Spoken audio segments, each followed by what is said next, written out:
How in the world could anyone argue, is he a socialist? I mean, any person of the most modest sophistication in politics in Europe understands Obama is a socialist. What are they asking? Is he a socialist? They ask, ha ha ha. Oh, the right wing says he's a socialist. How crazy. How could you ask such a question? Of course he is a socialist. The correct question is, how extremist a socialist is his administration? That is the question. When you look at the shadow government of this interloper, and you look at the czars that this man has surrounded himself with, you have to say to yourself, we are in very deep trouble, and I don't know that we'll ever come out of it. It's true that two of the czars have been fired because they were found out. It's true that the two of them have been thrown out.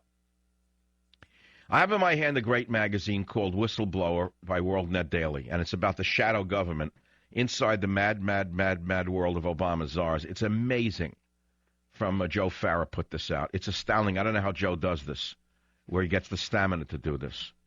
But the shadow government, as written by David Kupelian, is something everybody has to own, because Obama's czars, he writes, are unaccountable to anyone on earth but him. And they are a reflection of Obama's worldview and policy positions. They are a reflection of where Barack Obama wants to take America, and it's not a very pretty picture. Some of the names you know. Some of them you do not know. Some of them have been fired. Some of them have not been fired. The names are familiar. For example, Sunstein. Sunstein, who defends communism, but says the white majority opposes programs aiding blacks and Hispanics. He's a stone-hearted racist, in my opinion, answering only to Obama. The continuation of the czars, it gets worse. I mean, that's just one of them. Obama czar pick, a raving animal rights nut.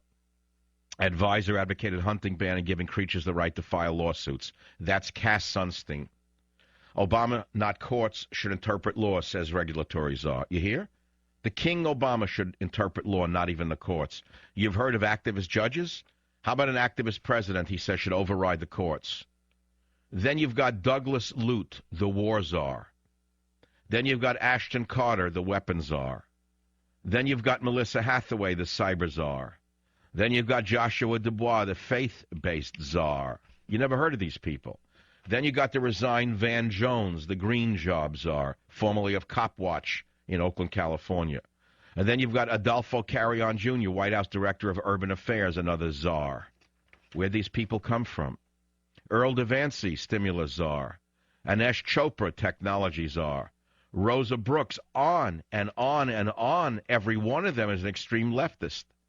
Every one of them is off the charts on the left wing. Every one of them would be laughed out of any academic forum where there was a balanced panel.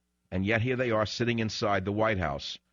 All the president's czars. Ron Bloom, manufacturing czar. As a teenager, Ron Bloom spent the summers at a camp run by Habanim, a labor Zionist youth movement, which emphasizes cultural Judaism, socialism, and social justice.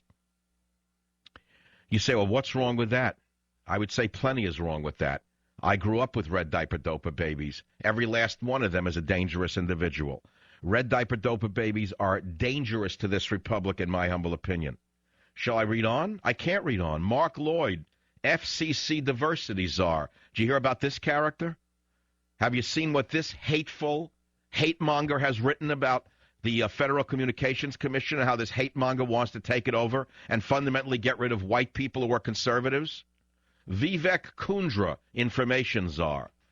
Dennis Blair, remember that character, the intelligence czar? And you wonder why we can't win in Afghanistan? How about Ezekiel Emanuel, MD, the de facto healthcare czar? Who is he? Well, he is the brother of White House Chief of Staff Rahm Emanuel. Well, what's wrong with that?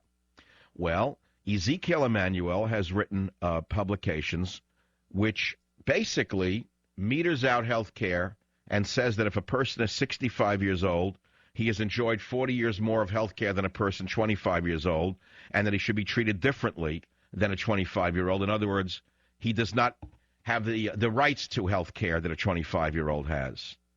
That's another one of the czars. Cameron Davis, Great Lakes czar. Daniel Freed, Guantanamo closure czar. Who is Daniel Freed? Where did he come from? Why is he even there? Why does he want to close Guantanamo? Why did he want to flood America with dangerous terrorists? Harold Koh, legal advisor to the State Department. Who was this dangerous character? Where did he come from? What did this man want to do? What does he want to do to your country? Richard Holbrooke, remember him?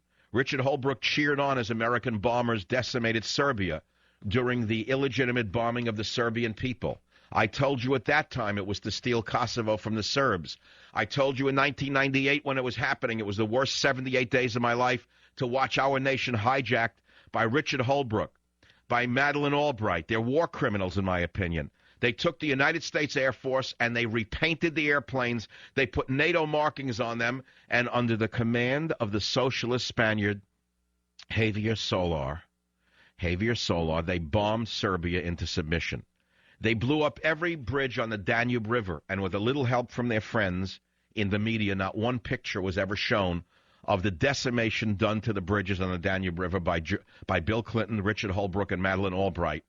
And it was all done in order to free up the Albanian people inside Kosovo, and to free up the al-Qaeda members who were flying in and coming in to fight against the Serbs.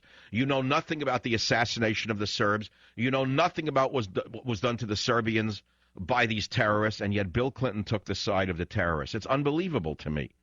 He is on the list. Richard Holbrooke, another great man, another wonderful great man. He's another one of the prominent politicians suspected of receiving sweetheart loans from the mortgage lender Countrywide at the height of the mortgage crisis. Condé Nast Portfolio reported that deals offered to Richard Holbrooke and family members that saved thousands of dollars in interest payments may have bent rules. So it's always about the money. Just remember, it's never about principle with these people. They may look like leftists. They may talk like leftists. They may walk like leftists. But at the end of the day, it's all about money. It's always about the money.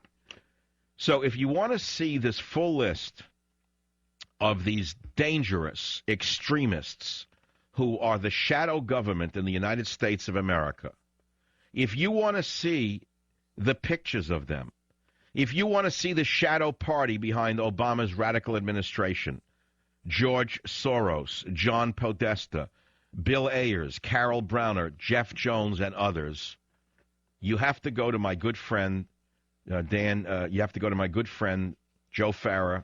You got to get Whistleblower Magazine, and you got to save this thing. It's a freak show. Unfortunately, it's not Ringling Brothers. It's the United States of America. I'll be right back. Savage.